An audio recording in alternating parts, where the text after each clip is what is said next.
Welcome back. Today we're going to be making a moon base, which is exciting. Uh, let's start by deleting the default cube. And we're going to create a UV sphere and then create a subdivision surface modifier. Not dubs, subdivision surface. And for now, we'll just keep it like this. So I should mention that this is kind of based off of a couple things. First is this YouTube tutorial by PIXXO 3D. He goes into a bunch of depth about like adding displacement to making a super realistic moon. I'm just copying his instructions for how to add the moon texture. So what he says, you go to the NASA Scientific Visualization Studio. I'll link that in the description as well as his tutorial. And you can get the color map for the moon. You don't need to get it in. I mean, there's a bunch of different options for what resolution you want it in. Because we're more focused on making a moon base and not a super accurate moon, I just downloaded this version, but feel free to download whatever you want. You can also download displacement and a bunch of other stuff and learn all this cool stuff about the moon. It's a bit depressing, but so be it. Okay. From here, we go to shading, and we'll click new on our UV sphere. And then we want to come here to where it says base color, and we want to drag it to the left, off to the left like this, and type in image and select alpha. Actually, you could select color, doesn't matter. Then we come here and hit open, and it's in the downloads file for me. Come over here, and it was, I think, this. Hit open image. Oops, that's is it the displacement map? I think that's the displacement map. My bad. Let's instead come down to this, color poles. There we go. And look at that. We now have the moon, which is pretty neat. There's a bunch of other cool stuff you can do if you want to get it super, good looking. But for today, we're just gonna, we have the moon, and now we want to focus on making a base on top of that. So let's go back to layout. Come over here, and let's now create Shift A, and we want to create let's go with an icosphere. And what we're going to do with that icosphere is move it up, and we want to zoom kind of way in. So we're going to make this moon base, but it's going to be very small because obviously, the moon is, on the scale of the universe, it's pretty small, but on the scale of humans, it's very large. So go something like this, and then come down. Actually, forget that. We will be doing the sizing, but for now, it might actually be a good idea to keep it big, and then we can size down everything later. So let's do this. Okay.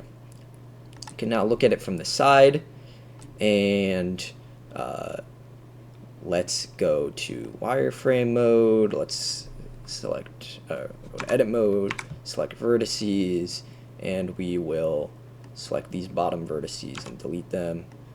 You can, if you want, try delete these vertices as well, but because we're not going to be on top of an exactly flat surface, we're going to be on top of a slightly convex surface, it might help to have these. So let's take this. So the reason we want a sphere for our base is that when we're on the moon, there's no pressure in the atmosphere. The Earth is very lucky to have an atmosphere, and because the moon doesn't, anytime we want to pressurize something that a human would be living in, all that air that's in the pressurized area wants to escape. And so that air is pushing out in every single direction trying to get out. And if there's any weaknesses in a design, it's going to kind of fail at that failure point. So if you had a corner, in a typical room, rectangular room, that corner becomes a weak point. And so that's why if you've ever seen movies where there's astronauts in space and whatnot, like The Martian, they always have kind of a circular base because it evenly disperses the pressure the pressure-related forces that are acting outwards. So this is our general shell, and then what we can do is let's come over here and create a cylinder. We can change the vertices to maybe 8, and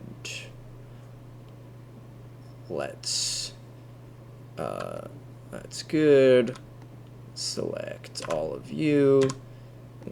No. Let's rotate you along the x-axis 90 degrees. Oh, no, not like that. Like this.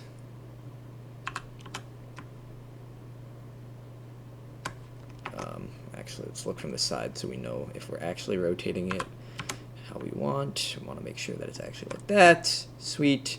Again, let's move it over here. Look at it from the side. Go into our wireframe mode. Select vertices. Delete all of our vertices. And then we can select this, and we'll hit fill. So now we have kind of this general hemisphere shape, and what we can do here is we want to select this edge loop, so hit 2 to select edges, select any of these while hitting Alt, and you select that edge loop, and then you can hit F to fill it in.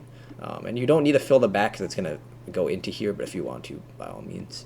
And then we can take the bottom surface and hit E to extrude. We want to extrude in the Z direction. Oh, that's not what I want. We want to extrude the whole surface. And maybe hit Control and let it go down 2 notches or so. Okay, now we want to create kind of like an indent for the door. So you can select the top hemisphere and the bottom hemisphere, hit I to inset, and go something like that. And that will give us a door. And then if we look from the side, we can hit, I think it's Control E. I guess you can probably just extrude, but I'm pretty sure this creates some weird topology. Anyways, I'll do it for now, but if there's any Blender experts who watch this, please let me know if this is wrong. I think I saw a short somewhere that there's like different ways you can extrude, and if you're extruding inwards, you want to use a different command than normal extrude, but I forget exactly what I'm supposed to be using, so I'm just going to go with this. So we'll create like a little indent, and then this is the door that the astronauts will use. Okay, so now we can select every part of this door, and we can size it down. Let's look at it from the side so we can line everything up. This mid-plane, the x-axis, is going to kind of be the approximate location that is going to be the ground when we move it. So let's size it down, and then use Control to get it up to that axis. Actually, before we size it down, we want to move it up like that. Now we can size it down. I guess maybe it didn't matter which order we did this in. I just wanted it close to this.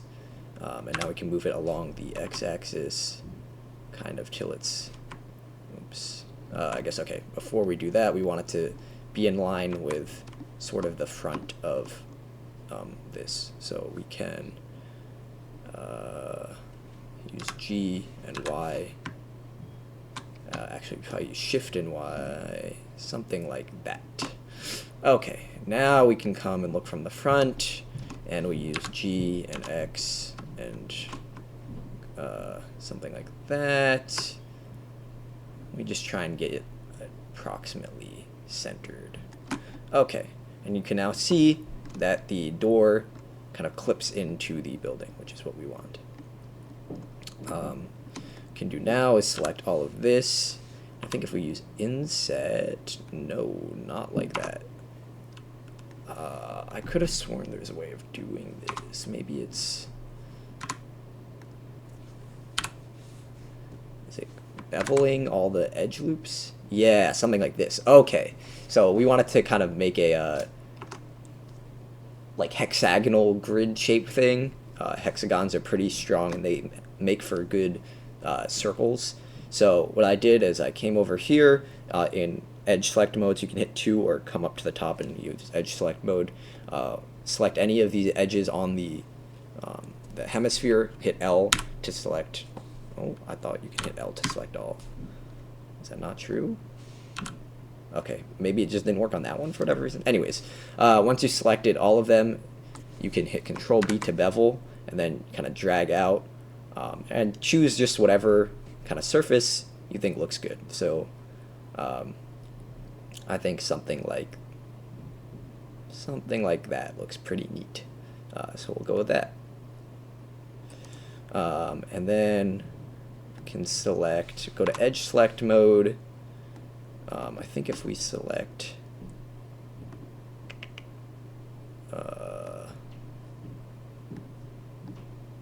let's keep it like this for now. Let's add some colors. So yeah, let's add some colors. Okay, we'll come over here to materials, and what color do we want to make a base? This is really up to you. I think if we were on the moon, we would want something to be kind of easily identifiable from a ways out in case people got lost. And so the human eye is really good at identifying red light. It's why if you ever like drive by like a strip mall or one of those outlets, you'll see a lot of signs that are in neon red. The reason why most companies choose their logo to be in red is because the human eye naturally picks up on it more. So let's make, at least for now, everything red. We'll change it later, but choose kind of whatever type of red you like. In all likelihood, yeah, this is probably fine for just the general. This, well, does this work? I kind of want to select everything except for the triangles, and I'm not totally sure how to do this, but I feel like there must be a way. Maybe select.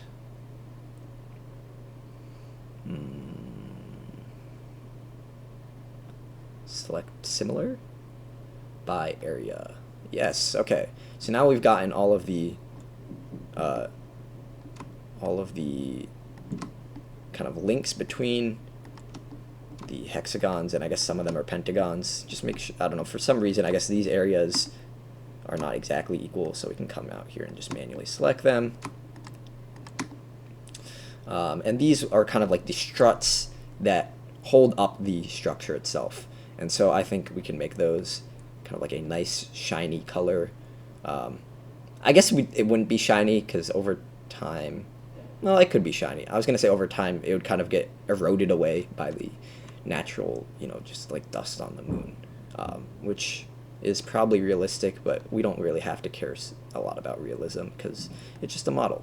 So I'll come over here, make it maybe kind of like this bluish gray color, add up the metallicity, reduce the roughness to maybe like 0.1, and hit assign. Okay, that might be a little too smooth. Let's maybe go to like 0.3 or so. Yeah, that looks pretty good. And then let's come over here, select one of these triangles, and we'll do the same thing we did before to select like faces, select similar, and select similar by, I guess, area.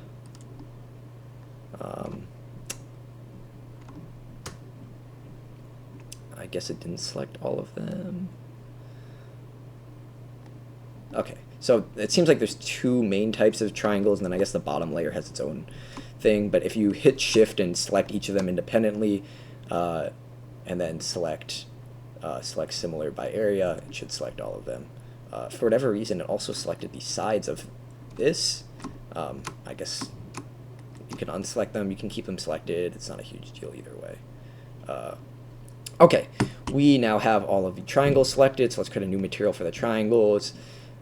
What would be a cool visual for that? I guess let's keep it the red.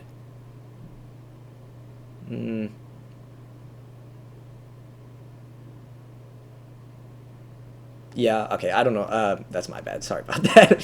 I decided on red, and then I went back and you know, had a brain fart, and I was like, oh, let's add individual colors for the triangles as opposed to everything else. But the triangles will stay red. Let's do the same thing instead for the hexagons and pentagons. So instead of selecting triangles, select one hexagon, one pentagon, select similar by area.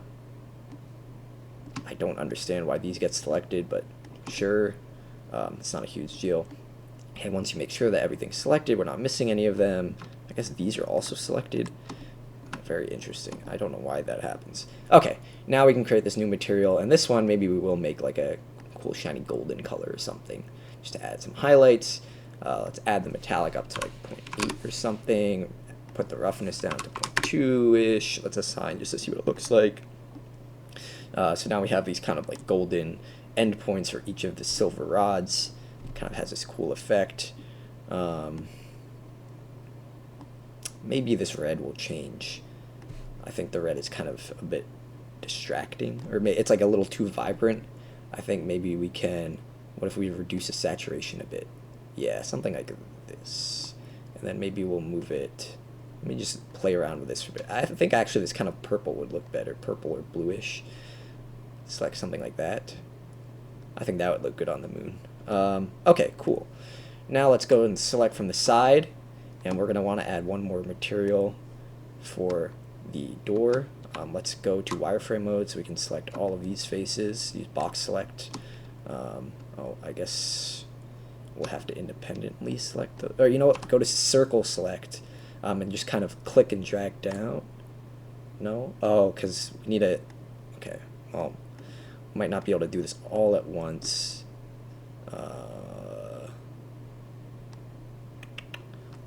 Okay, just do whatever you got to do to select all these faces. Like this maybe. Oh man, I forgot to hit shift while I did that. Okay, there's that. There's that. You just want to make sure that when you're kind of looking for the dot that you want, that you're not also on top of another dot, so that when you select the face, you're only selecting the face that you want. So like right here, we can do that. And then it should be, I think, this one we still need. And so that one is probably this right here. Okay, and I think that should be good. Okay, so now we want to select our color for the entrance of the base. And let's see, what do we want to make this? If the rest of the base is purple, maybe we'll make this like a,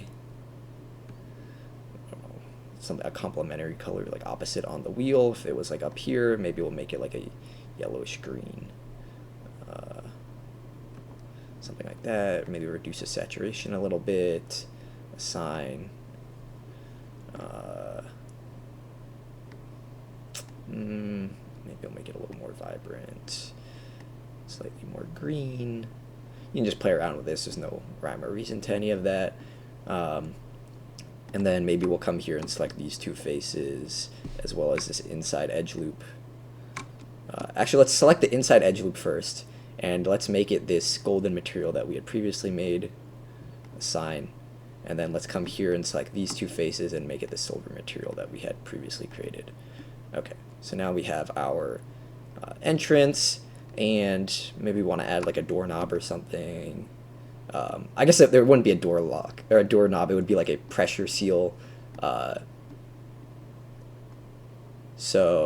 in order to do that, maybe we can select this interior edge loop. Does it not select the whole edge loop? Huh. Interesting that it does it in like this. Okay, just hit shift control and select these edges. Try and make sure you got all these edges selected, I guess. And then can we control B to bevel? Yeah, let's bevel it. Maybe come in about halfway.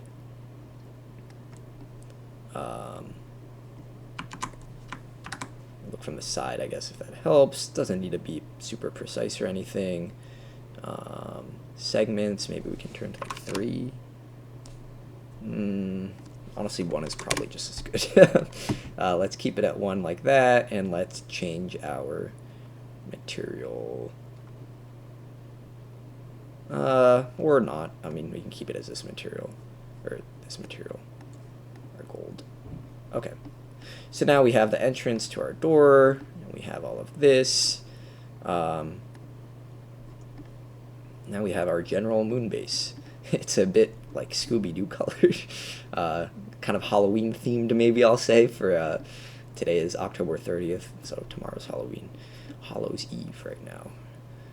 I live in Michigan, and there's like I don't know what the deal is, but I think it's called like Devil's Day or something, the night before Halloween, and some people in Michigan go out and like throw toilet paper on houses and stuff. I was kind of taken aback by it when I first moved here, but I don't know what the story behind that is. I think it's a Michigan-specific thing, so there must be some story behind it, but I don't know it. Anyways, let's go into wireframe mode. Let's select all of this, and now let's try and line it up with our moon. So we can look in the Y direction, and let's hit G and X to move it in the X direction. And then just try and make sure it's like centered. It doesn't have to be perfectly centered.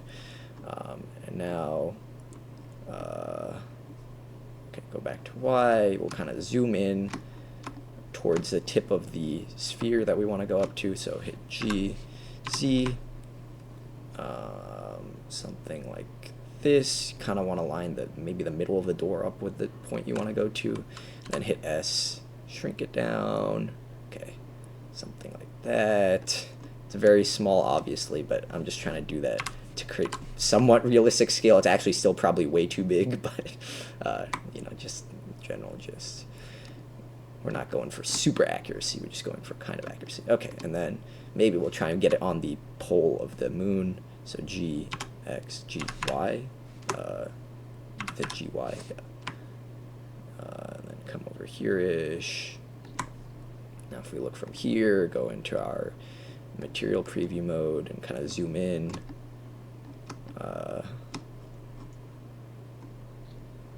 Okay, you can see where we are.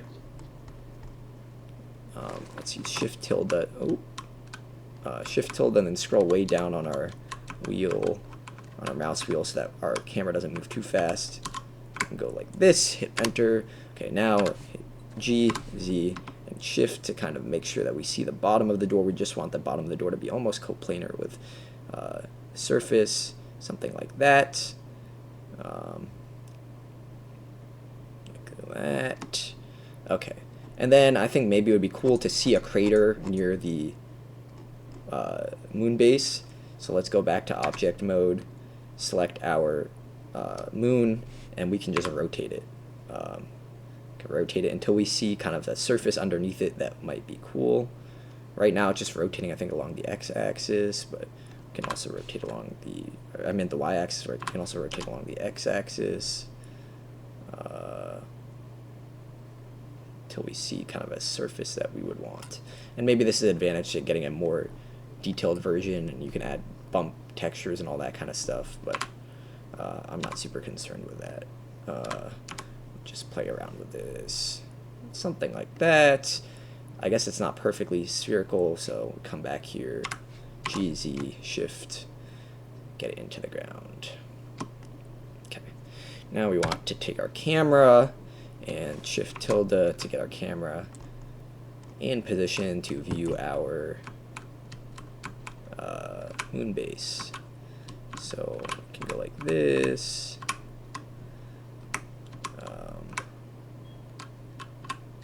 Oh my god, okay, so scroll down so it's not as sensitive. And we can go something like this to view our moon base. Cool. Maybe let's get closer to the surface. Interesting, I guess it's double-sided. Okay, let's go like that. And maybe we can zoom in a bit. How do we do this? There's a way to zoom, right? Is it? No, not Z. Okay, I guess we can just adjust the focal length, go like that. Rotate along the Z-axis to get it mostly centered. Maybe we'll move up in the Z direction.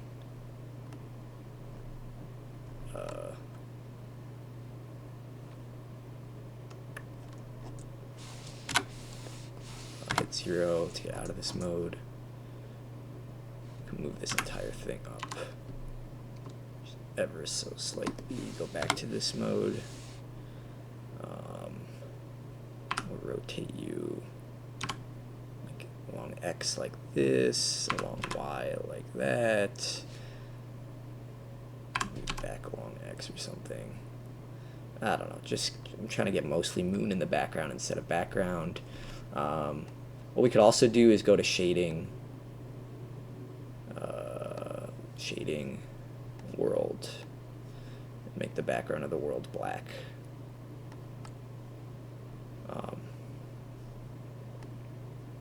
Just because it's in space.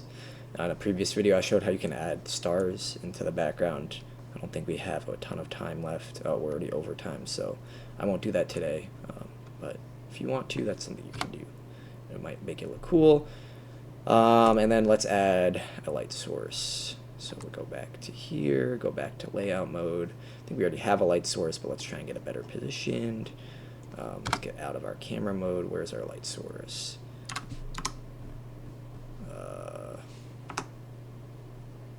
You know what, let's just delete this light source and create our new one. Shift A, light, why not make it a sun? GZ. Right now it should be pointing just kind of like straight down. Oops, wait, GZ.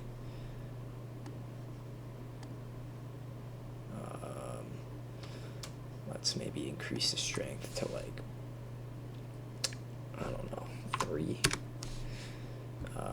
And maybe we'll come back to object mode and change the subdivision surface on this to like 4, just to make it a bit smoother. Cool. Now if we go to our camera and hit 0, and hit 0, yeah. Okay, now we get our moon base. I guess we want our light to be kind of maybe a bit more illuminating the side of the door that we're going to be walking into, which is on kind of this side of the x-axis. So we'll hit G, Y, shift as it moves over here, rotate it along the x-axis.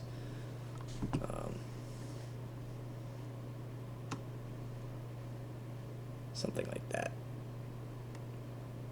Cool. Go back to our camera, hit 0. There we go. So we can now select this, move up a little bit just so we see the bottom of our door. And there we go. Here's our moon base. Sweet. Let's come here to render our image. And there you go. We got our moon base on the moon. So hope you enjoyed. Thanks for watching. Peace.